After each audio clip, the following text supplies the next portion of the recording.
है कि इस होने वाले प्रभाव को कम से कम किया जाए और किसी भी आशंका को खारिज किया जाए। लेकिन उत्तराखंड के जोशीमठ में ये एक बड़ी प्राकृतिक आपदा जल प्रलय, जबकि ग्लेशियर टूटकर एक तबाही की शक्ल में सामने आया और यहीं ऋषि गंगा पर बना हुआ एक डैम और इसी के नजदीक हाइड्रो पावर प्रोजेक्ट पूरी तरह से तबाह हो गया। लेकिन हादसे के बाद आईटीबीपी ने बयान दिया है, 150 लोगों के मारे जाने की आशंका जाहिर की गई है।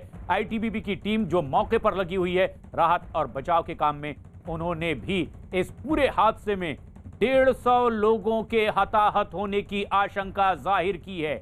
ये बेहद अहम खबर ऐसे में जबकि यही आशंका जाहिर की उत्तराखंड के मुख्य सचिव ने भी, और अब जो राहत और बचाव के काम में लगी हुई है आईटीबीपी की टीम, उन्होंने भी ये आशंका जाहिर की है कि इतनी बड़ी प्राकृतिक आपदा के बाद इससे प्रभावित लोग 150 हो सकते हैं। प्रभात पुरोहित हमारे सहयोगी इस वक्त हमसे सीधे जुड़ रहे हैं। प्रभात, अगर ये कहा जा रहा है आईटीबीपी की ओर से, उत्तराखंड के मुख्य सचिव की ओर से कि 150 लोग इसमें हताहत हो सकते हैं, क्या अब और आधिकारिक जानकारी मिल पा रही है इस पूरे नुकसान की? देखिए, अगर हम बात करें हताहत की तो यहाँ पर जो अभी तक हताहतों की संख्या है वो बढ़ भी सकती है। अभी तो ये सिर्फ एक अंदेशा है। जिस तरीके से जो टनल में जो मजदूर काम करेंगे और ऊपर जो प्रोजेक्ट है वहाँ जो लोग रहे उन स्थानों से जिस तरीके से लोग लापता है, तो अभी जो तक बिल्कुल प्रभात, ये प्राथमिक तौर पर जाहिर की जा रही आशंका है जिसमें ये आंकड़ा 150 तक का है जी, लेकिन ये आंकड़ा ज्यादा भी हो सकता है। ये आशंका लगातार बनी हुई है और इसीलिए भी कि अब और ज्यादा नुकसान ना हो, इसीलिए एहतियात बरती जा रही है। रेस्क्यू ऑपरेशन लगातार जारी है और तमाम वो प्रशासनिक अमला जो इसमें राहत और बचाव में जुट सकता है वो लगा हुआ है।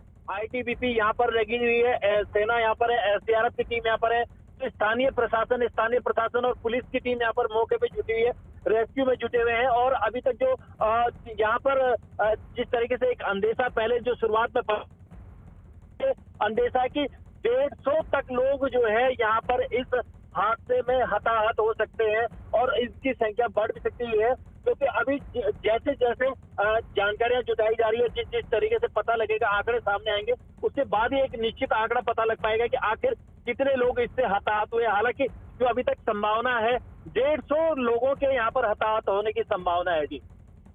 और ये बड़ी खबर है इस वक्त की, 150 लोगों के हताहत होने की आशंका है। जोशीमठ में ये प्राकृतिक आपदा उत्तराखंड में आई है, लेकिन अब काम इस पर हो रहा है कि ये नुकसान और ज्यादा बड़ा ना हो जाए और लोगों को ये आफत अपनी चपेट में ना ले ले। इसीलिए नदी के किनारे वाले इलाकों से लोगों को खाली कराया जा रहा है, सुरक्षित जगहों पर पहुंचाया जा रहा है। लेकिन प्रभात, जो आंकड़े सामने आ रहे हैं, क्या महज ये प्राथमिक तौर पर सामने आ रहे आंकड़े हैं? क्योंकि अगर इसके किनारे हो रहे काम के लोग भी इसमें शामिल थे तो क्या वो इसकी चपेट में आए होंगे? उनकी कितनी बड़ी तादाद आज जो इसमें लगे हुए थे लोग काम में शामिल थे?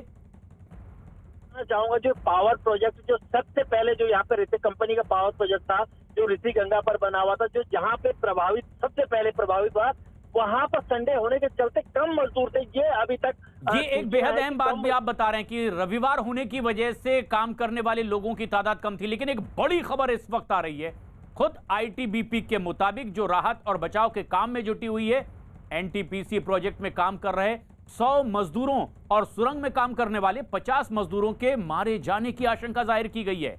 इसके साथ ही साथ 150 लोगों के लापता होने की खबर भी है। अमित पांडे हमारे सहयोगी फोन लाइन पर मौजूद हैं।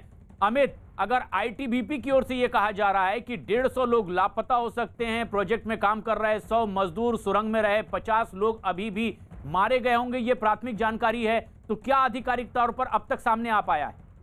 देखिए, आधिकारिक तौर पर ये कि जो वहाँ पर अलग अलग प्रोजेक्ट चल रहे थे, टनल का काम चल रहा था, रोड बनाने का काम चल रहा था, हाइड्रो पावर प्रोजेक्ट काम चल रहा था, इन पूरी जगहों पर 300 से 350 लोग वहाँ पर मौजूद थे और अभी ये सब वहाँ पर मिसिंग है और अभी इनको ट्रेस करने की कोशिश की जा रही है। एसडीआरएफ, एनडीआरएफ, आईटीबीपी का विशेष दस्ता और इसके अलावा प्रदेश प्रशासन और पुलिस की टीमें लगातार यहाँ पर काम कर रही है। तो कुल मिलाकर अभी जो मिसिंग लोग की तादाद पहले 50 थी, फिर 60 पहुंची, अब 100 पहुंची, 150 पहुंची, अब फिलहाल उनके 300 लोगों के होने की संभावना है। ये बड़ी खबर हमारे सहयोगी अमित पांडे दे रहे हैं कि तकरीबन